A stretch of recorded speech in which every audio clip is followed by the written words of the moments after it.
Bismillahirrahmanirrahim. Assalamualaikum warahmatullahi wabarakatuh. Alhamdulillahi rabbil alamin. Alhamdulillahil mahmudi bikulli lisan. Alladzi kana qabla an yakhluqaz zaman wal makan. Wa yabqa ba'da an yafniz zaman wal makan.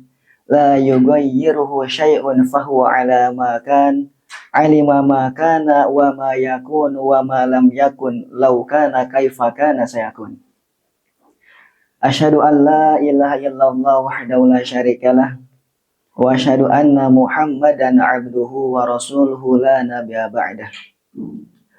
Allahumma shalli wa sallim ala sayyidina Muhammadin al-Fatih lima ughliqa wal khatimi lima sabaq nasiril haqq bil haqq wal hadi ila shiratikal mustaqim wa ala alihi wa sahbihi haqqa qadrihi wa miqdarihil azim wa ba'du.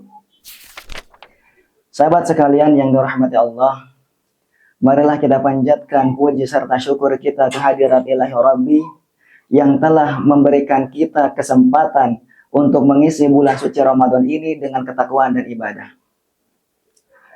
Salawat beserta salam semoga tetap tercurah limpahkan kepada junjungan kita Nabi besar Nabi Muhammad Sallallahu Alaihi Wasallam yang tidak henti-hentinya kita selalu mengharapkan syafaatnya kelak di yaumil akhir. Sahabat sekalian yang dirahmati Allah, berbicara tentang istiqomah, sebagaimana yang dijelaskan di dalam kitab Al-Wafi Syarah Arba'in An-Nawawi, istiqomah adalah sikap teguh pendirian dan konsekuen dalam melakukan kebaikan, walaupun dihadapkan dengan rintangan-rintangan dan godaan-godaan yang banyak. Itu yang dimaksud dengan istiqomah. Dan dijelaskan oleh Al-Imam Al-Ghazali di dalam kitabnya Bidayatul Hidayah. Beliau menjelaskan bahwasanya seseorang tidak akan sampai pada tingkatan yang paling tinggi kecuali dia memperbaiki di awal permulaannya. Lalu bagaimana seorang bisa sampai di derajat yang paling tinggi, yaitu mahabbatullah? Maka beliau menjelaskan di dalam kitabnya, seseorang bisa sampai pada tingkatan yang paling tinggi, yaitu cinta kepada Allah atau mahabbatullah, yaitu dengan cara meniti langkah-langkah itu dari dasarnya. Dengan cara apa? Dengan cara melakukan amalan-amalan kebaikan secara rutin dan terus-menerus, atau yang disebut dengan istiqomah. Bahkan Al-Imam Al-Ghazali di dalam kitabnya Minhajul Abidin, tanda amalmu itu bukan karena Allah, tapi karena seruan hawa nafsumu, yaitu ketika engkau susah untuk beristiqomah. Jadi bisa dikatakan istiqomah itu sebagai tanda.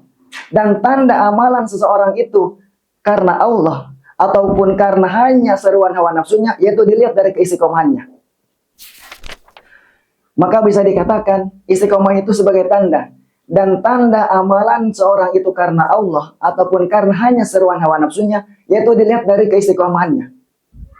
Karena istiqomah merupakan suatu amalan yang berat, yaitu melawan hawa nafsu untuk terus melakukan kebaikan.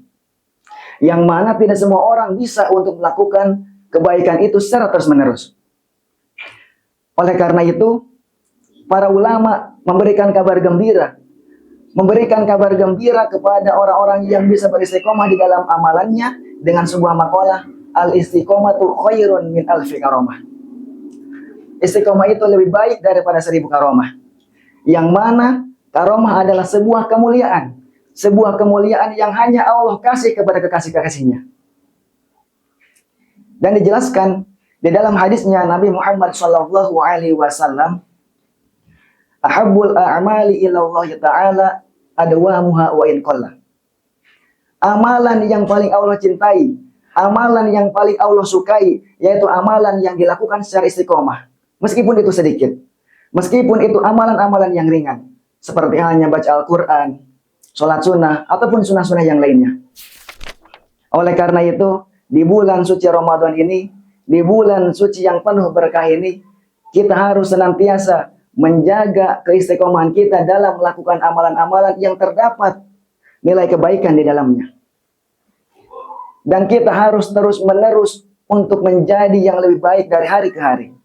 Sebagaimana firman Allah di dalam Al-Quran, fastaqim kama umirta wa man taba ma'aka wa la tadghaw innahu bima ta'maluna basir. Dan yang terakhir, kita harus ingat, istiqomah bukanlah amalan yang mudah. Istiqomah bukanlah hal yang mudah. Akan tetapi ketika kita mampu melaksanakannya, ketika kita mampu menjalankannya, maka kita akan mendapatkan kebahagiaan dunia dan akhirat.